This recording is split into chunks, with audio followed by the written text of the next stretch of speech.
Baik, Assalamualaikum warahmatullahi wabarakatuh. Saya M. Hafid Kumaini eh, dari jurusan Bimbingan Konseling Islam, program studi metode penelitian kualitatif. Nah, di sini saya akan menjelaskan salah satu teknik dari salah satu teori yang ada di bimbingan konseling. Yang saya akan jelaskan ini adalah teori behavioristik, dan salah satu tekniknya yang saya akan jelaskan yaitu reinforcement positif. Jadi mulai dari awal dulu saya akan menjelaskan tentang behavior. Nah, apa itu teori behavior? Mengapa kok behavior? Nah, kita akan bahas yakni yang pertama. Jadi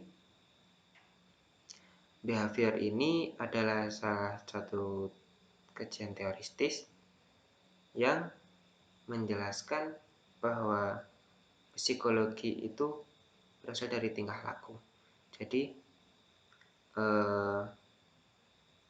semua manusia, tingkah laku yang diciptakan oleh manusia, kepribadian manusia itu berasal dari lingkungan. Nah, mengapa kok bisa seperti itu? Jadi dijelaskan bahwa pandangan teoristis ini beranggapan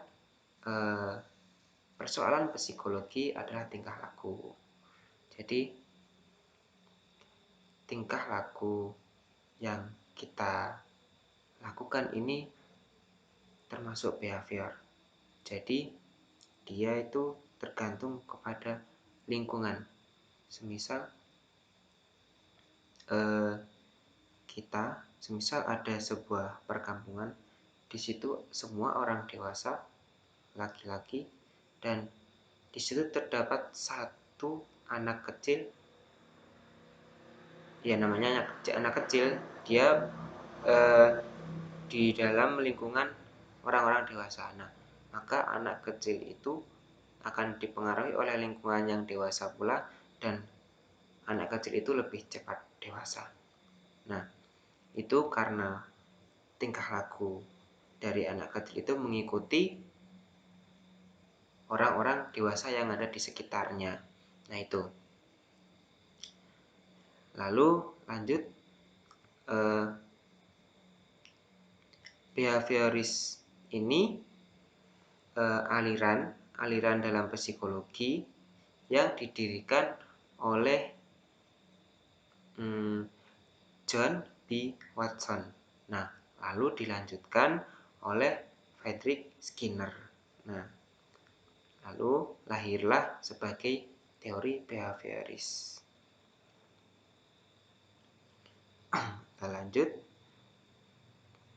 Karakteristik dari behavioris ini yaitu yang pertama, manusia pada dasarnya tidak berakhlak baik atau buruk, bagus atau jelek. Manusia mempunyai potensi untuk bertingkah laku baik atau buruk. Nah, itu berdasarkan bekal dari keturunan dan lingkungannya. Jadi yang dimaksud dari behavior itu seperti itu, tergantung pada lingkungan dan pada keturunan-keturunannya. Lalu yang kedua, manusia mampu untuk berefleksi atas tingkah lakunya sendiri, menangkap apa yang dilakukannya, dan mengatur serta mengontrol perilakunya sendiri. Lalu yang ketiga, manusia mampu memperoleh dan membentuk sendiri pola-pola tingkah laku yang baru melalui suatu proses belajar. Jadi dari teori behavior ini manusia itu bisa mengubah perilaku, bisa mengubah pola-pola tingkah laku itu dengan cara belajar. Nah, lanjut. Jadi behavior ini dapat disimpulkan bahwa semua perilaku dalam manusia itu berasal dari lingkungan maupun keturunan. Lanjut, Yang saya akan jelaskan ini yakni teknik reinforcement positif. Nah, apa sih reinforcement positif? Jadi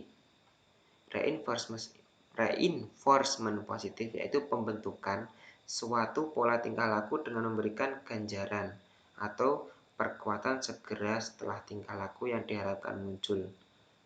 Suatu cara yang ampuh untuk mengubah tingkah lakunya. Maksud dari reinforcement positif ini yaitu pemberian penguatan kepada si orang yang bermasalah untuk bisa merasakan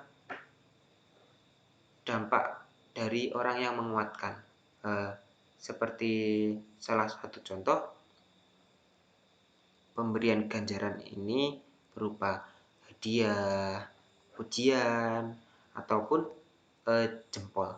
Jempol ini jika ketika ada orang atau orang yang berpresentasi atau yang melakukan penampilan apapun, lalu orang bertepuk tangan.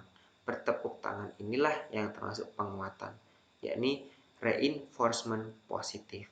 Nah, tidak hanya bertepuk tangan, banyak sekali reinforcement positif. Semisal pemberian jempol, hadiah, senyuman pun juga termasuk reinforcement positif. Jadi ini salah satu teknik dari behavior ya.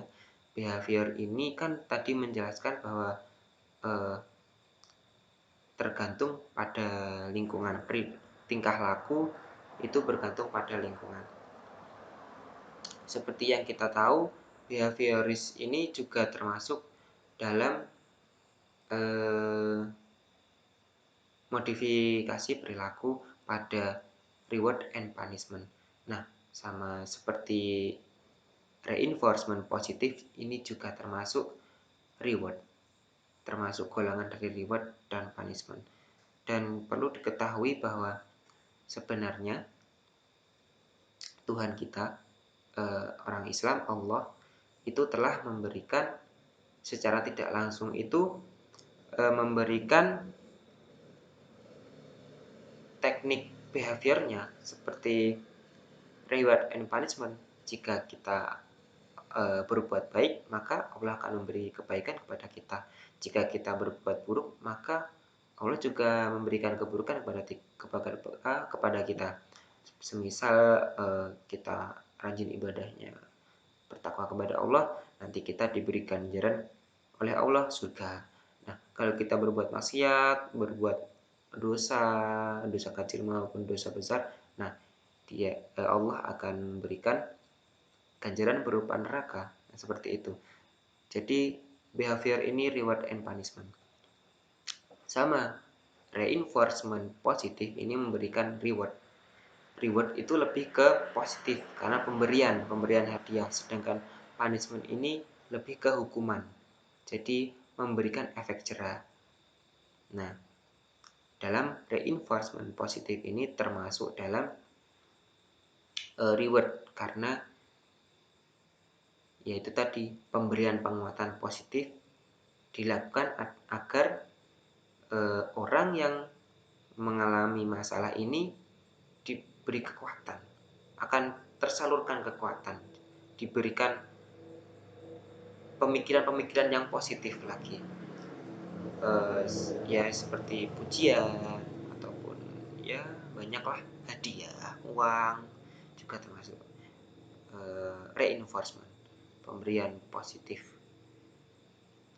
Mungkin sedikit penjelasan dari saya. Mungkin jika ada yang ditanyakan boleh komen di bawah. Mungkin cukup dari saya, kurang lebihnya mohon maaf. Wassalamualaikum warahmatullahi wabarakatuh.